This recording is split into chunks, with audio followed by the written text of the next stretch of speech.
দিদা বলে মেয়েরা জলের মতো হয়, যেখানে যখন যে পাত্রে রাখা হয় সেই আকার ধারণ করে। কথাটা ঠিক কি ভুল আমি সেই বিচারে যাচ্ছি না, তবে বিয়ের আগে আমি না কুটো নেড়ে দুটো করতাম না। মানে এই যেরকম ধরো জল গড়িয়ে খাওয়া, সেটাও আমার খুব আলসেমি লাগতো। কিন্তু বিয়ের পর বা চাকরি পেয়ে বেশ কিছু কাজ শিখেছি।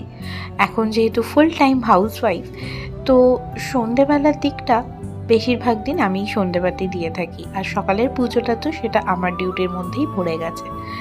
তো যাই হোক, আজকে ছিল বৃহস্পতিবার, সকালে বেশ কিছুক্ষণ সময় গেছে, আর আমি সকালেই পাঁচালিটা পরে নিয়েছিলাম, তাই সন্ধেবেলা খুব বেশি টাইম আমার লাগেনি।